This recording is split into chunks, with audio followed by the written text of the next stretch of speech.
Hey, yo, everyone, Andrew here, bringing you another video review, and today we're going to be doing Flashpoint. Now, when the DC relaunch was announced, I said that I would be picking up things in individual issues. However, I also made a promise to help out the people that still collect things in graphic novels, hardcovers, or trade paperbacks, whatever you want to call them, I don't really care.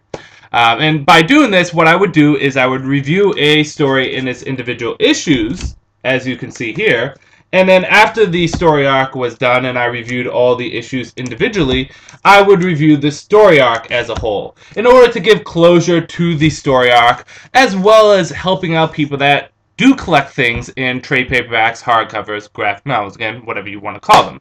So, as you guys know, I reviewed all 5 issues of Flashpoint. So, what am I going to do? I'm going to review Flashpoint as a story on its own.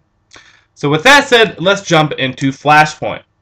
Now, Flashpoint kind of has an important status in the DC Universe because it is the story that changed it all for the DC Universe. We have the old universe, and now we have the DCNU, or the DC New Universe, although I don't think that's an official title. The basic story and concept in Flashpoint is that Barry Allen, the Flash, wakes up one day to find that the world around him has changed completely. For example, superheroes are pretty much feared by people. Batman is really Thomas Wayne. Wonder Woman and Aquaman are at war with each other that is so bad and so devastating that it's engulfing all of Europe. Superman was captured by the government and is held in storage, and also Green Lantern is really Abin Sur rather than Hal Jordan. So the world is really in chaos and really screwed up. So what does the Flash do? Well, he decides to fix things, but he also realized that he doesn't have powers, because in this universe, Barry Allen never actually became the Flash.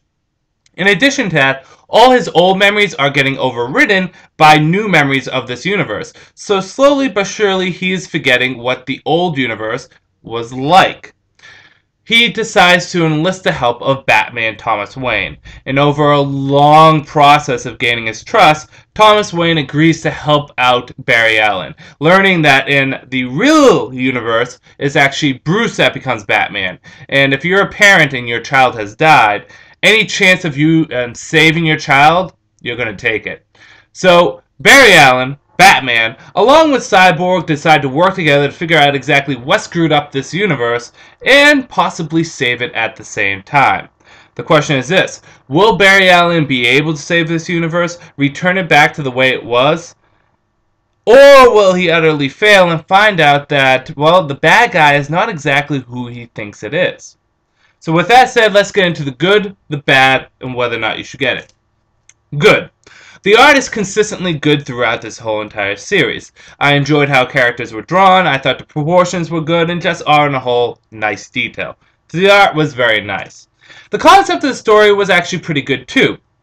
I like the concept of this alternate universe where Wonder Woman and Aquaman are at war with each other. Thomas Wayne is Batman. Superman is no longer around and he really is incarcerated by the government and never became Superman. It's kind of like a fun little story that you can have on the side. I never want this to be my real DCU, but it is kind of a fun little story that you have on the side. So that is good too. I find the portrayal of Cyborg and Thomas Wayne to be the best portrayals because they're really characters that you grow to love, if you didn't already love Cyborg to begin with. I've always loved Cyborg. He was always one of my favorite Teen Titans, whatever you want to call them. He's been on both teams. And I like the fact that DC is actually using the character as more than just a secondary team character. They're actually making him into a big name. Or at least they're trying to. And Thomas Wayne as a character is enjoyable in this because if you read the spin-off series, Batman Dark Knight of Vengeance, you really get into this character and you really start to like this character. And he's a very tragic character, more so than Bruce actually. Thomas Wayne has a lot harder than Bruce Wayne does. So you really start to love these characters. Bad. First bad is that this story wasn't big enough to be the story that changed the DC universe. This really feels kind of like a Flash story in a Flash story arc. It's not like a huge crossover like the Crisis on Infinite Earths was, which was a humongous series that involved hundreds of characters, villains, heroes alike from all different universes. Again, this seems like just a story from the Flash's comic, so it wasn't quite big enough to change the DCU. The story was also poorly paced. It wasn't until the 4th issue that we really started to feel like things were starting to move along, and even then, the issue after it was the last issue. It was a 5-issue story arc that took too long to get off the ground. Barry Allen was, I feel, for the most part, portrayed poorly in this. There are a few instances where Barry Allen is portrayed how Barry Allen should, but at the other times, he feels like an idiot. I mean, this guy is supposed to be probably the second smartest of the Justice League, next to Bruce Wayne in general, and he's treated like an idiot. For example, there's one part in the story where he decides to recreate the accident that caused him to become the Flash, and by doing so, he actually burns himself alive. I know that mixing chemicals with lightning bolts and all this different stuff makes you into superheroes and stuff. It happens to everyone. Mr. Freeze, Flash, even radioactive spiders bite Spider-Man and he becomes superhero. But they're random occurrences and events. For them to be able to be recreated is nearly impossible. With the exception of Wally West.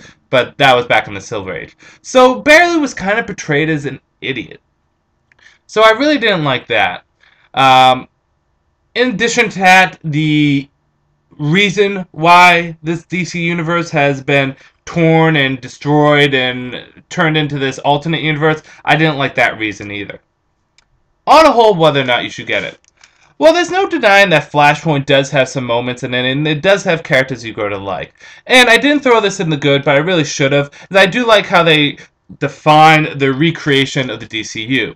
Spoiler alert for people that don't want to know how the DCU comes about, the new one, is that the universe that we've been in, from Crisis on Infinite Earths all the way up till now, was actually not the right universe. The universe was splintered off into 3 parts. The DC universe, the Wildstorm universe, and the Vertigo universe. And that in order to bring the universes together, Barry Allen needs to merge them together to create the correct universe, which is the universe we're in now. I do like that explanation. In addition to that, we get a weird alien woman with like a maroon, brown, reddish face, who actually shows up in Justice League issue #1. If you notice, when Vic Stone is playing football, she's in the crowd, very in the corner, but I do like how they redefined the DC Universe. I do like how Bruce Wayne gets that letter from Thomas Wayne at the end, but on a whole, it really wasn't that good of a series.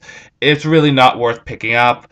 Anything that you need from the series, you can just get from other people, from online, from Wikipedia, from anything. You can go on DC message boards. You can look at my other reviews. But it really wasn't worth picking up. So I do not recommend getting it in trade because it'd just be a waste of your money. It was a nice idea, and I did enjoy the spin-off titles, but it really wasn't the story that needed to be told for a universe-changing event. And it was also too short of a series. But if you did want to pick it up, I would wait for trade. Or you can just pick up the 5 individual issues, because as you can see, it was collected into 5 issues. But like I said, I'm going to stand by my recommendation. Flashpoint had a few good points to it, but just not enough. So don't pick it up. Just avoid it. Anything you need to know, just look online. With that said, this is Andrew saying peace out for now.